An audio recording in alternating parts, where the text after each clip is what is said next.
या देवी सर्वभूतेषु शक्तिरूपेण संस्थिता नमस्तस्यै नमस्तस्यै नमस्तस्यै नमो नमः। जय माता दी। आज गुप्त नवरात्रि के चौथे दिन माता भुवनेश्वरी की पूजा अर्चना की जाती है। माँ भुवनेश्वरी को संसार भर में यश और ऐश्वर्य की देवी माना जाता है। भुवनेश्वरी आदि शक्ति का पंचम स्वरूप है। इसी रूप में माँ ने त्रिदेवों को दर्शन दिए थे। माँ भुवनेश्वरी को 10 महाविद्याओं में से चौथा स्थान प्राप्त है। ये आप सुनते हैं गुप्त नवरात्रि के चौथे दिन माँ भुवनेश्वरी की कथा। माता भुवनेश्वरी की पौराणिक कथा के अनुसार काल की शुरुआत में ब्रह्मा, विष्णु और भगवान शिव जगत की संरचना शुरू कर रहे थे। एक उड़ता हुआ रथ उनके सामने आया और एक आवाज ने उन्हें रथ में बैठने का आदेश दिया। जैसे ही त्रिदेव रथ में बैठे, यह मन की गति से उड़ने लगा और उन्हें एक अजीब से स्थान पर लेकर गया। यह स्थान असल में रत्नों का द्वीप था, जिसके चारों तरफ अमृत का सागर और मनमोहक आकर्षक जंगल थे।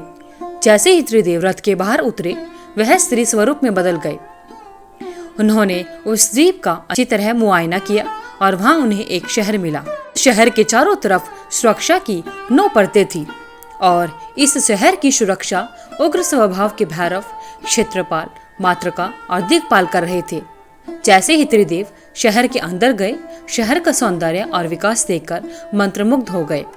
आखिरकार वे शहर के अंदर स्थित मुख्य राजमहल में पहुंचे, जिसका नाम चिंतामणि गृह था और जिसकी सुरक्षा योगिनियां कर रही थी। यह शहर त्रिपुर था। देवी भुवनेश्वरी जो मणिद्वीप की रानी थी, जैसे ही त्रिदेव महल के अंदर घुसे, उन्हें देवी भुवनेश्वरी के दर्शन हुए। उनकी छटा लाल रंग की थी। उनके 3 आंखें, 4 हाथ थे तथा उन्होंने लाल रंग के आभूषण पहने थे। उनके शरीर पर लाल चंदन का लेप था तथा उन्होंने लाल कमल की माला पहनी थी। बाएं हाथ में उन्होंने अंकुश पाश पकड़ा हुआ था तथा दाहिने हाथ से वह अभय और वरदा मुद्रा दिखा रही थी। उनका मुकुट अर्धचंद्र रूपी मणि द्वारा सुसज्जित था। वह त्रयंबक भैरव की बाई गोद में बैठी थी। उन्होंने श्वेत वस्त्र पहने हुए थे। उनके बाल उलझे हुए थे तथा उनके सर के ऊपर भी अर्धचंद्र एवं गंगा नदी थी। उनके 5 चेहरे थे तथा हर चेहरे में 3 आंखें थी। उनके 4 हाथ थे तथा उन्होंने त्रिशूल, फरसे लेने के साथ साथ वरदा और अभय मुद्रा भी प्रदर्शित की हुई थी। देवी भुवनेश्वरी और त्रयंबक भैरव पंचप्रेत आसन पर विराजमान थे। पंचप्रेत आसन वह सिंहासन है जिसमें परम शिवा गद्दी के रूप में तथा 5 पैरों के स्थान पर सदाशिव, ईश्वर, रुद्र, विष्णु और ब्रह्मा स्थापित है। इन सब की सेवा में अनेक योगिनियां थी। इनमें से कुछ पंखा हिला रही थी, कुछ कपूर डालकर पान के पत्ते समर्पित कर रही थी तथा कुछ नए शीशे पकड़े हुए थी। कुछ घी, शहद, नारियल पानी समर्पित कर रही थी। कुछ माता के बाल का श्रृंगार करने के लिए तैयार थी। कुछ देवी के मनोरंजन के लिए नृत्य तथा गायन में लिप्त थी। देव ने वहां पर असंख्य ब्रह्मांड देखे।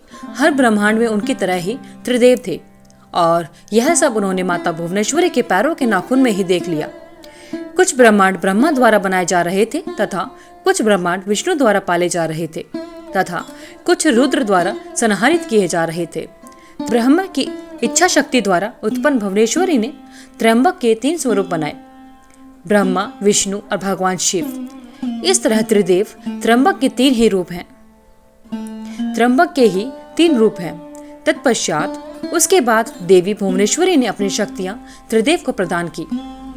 ब्रह्मा के लिए देवी सरस्वती, विष्णु के लिए देवी लक्ष्मी तथा रुद्र के लिए देवी काली का निर्माण किया गया तथा उनको उनकी जगह पर स्थापित किया गया। ब्रह्मा और सरस्वती ने मिलकर एक ब्रह्मांड रूपी अंडा बनाया। रुद्र और काली ने इसे तोड़ा, जिससे पंचतत्व स्वरूप में आई। इसके बाद पंचतत्व का उपयोग कर ब्रह्मा और माता सरस्वती ने संपूर्ण ब्रह्मांड की रचना की तथा भगवान विष्णु और माँ लक्ष्मी ने इसके पालन पोषण का हर कार्य संभाला। अंत में रुद्र और माता काली ने ब्रह्मांड की समाप्ति की ताकि सरस्वती और ब्रह्मा ब्रह्मांड की पुनर्रचना शुरू कर सके। जय माँ भुवनेश्वरी, जय माता दुर्गा। माता दुर्गा, माँ भुवनेश्वरी की आप सभी पर कृपा बनी रहे। आइए अब जानते हैं माता भुवनेश्वरी की भुवनेश्वरी का स्वरूप कैसा है। पौराणिक मान्यता के अनुसार देवी दुर्गा का सौम्य अवतार माने जाने वाली माता भुवनेश्वरी ने अपने सिर पर चंद्रमा को सजा रखा है। माँ भुवनेश्वरी का स्वरूप तेजवान है, जिनके प्रकाश से पूरी सृष्टि में उजाला होता है। यह देवी तीन नेत्र वाली है। भुवनेश्वरी माता की 4 भुजाएं हैं, जिनमें से एक हाथ वरदान देने की मुद्रा में है, तो वहीं दूसरे हाथ में उन्होंने अंकुश धारण किया हुआ है और वहीं बाकी 2 हाथ पाश एवं अभय मुद्रा में है। आइए अब जानते हैं माता भुवनेश्वरी की पूजा विधि क्या है। हिंदू मान्यता के अनुसार माता भुवनेश्वरी की पूजा करने के लिए साधक को सबसे पहले तन और मन से पवित्र हो जाना आवश्यक है। इसके बाद माता भुवनेश्वरी की प्रतिमा या फिर तस्वीर को किसी चौकी पर लाल कपड़ा बिछाकर रखना चाहिए, स्थापित करना चाहिए। इसके बाद देवी भुवनेश्वरी को गंगा जल से पवित्र करने के बाद में लाल रंग का पुष्प, लाल चंदन, लाल वस्त्र, श्रृंगार की सामग्री माता को चढ़ानी चाहिए। भोग लगाने के बाद धूप दीप दिखाकर उनकी साधना और पूजा करनी चाहिए। माता भुवनेश्वरी की पूजा में उनके मंत्र का जाप करना आवश्यक होता है, जिसे बिल्कुल भी भूलना नहीं चाहिए।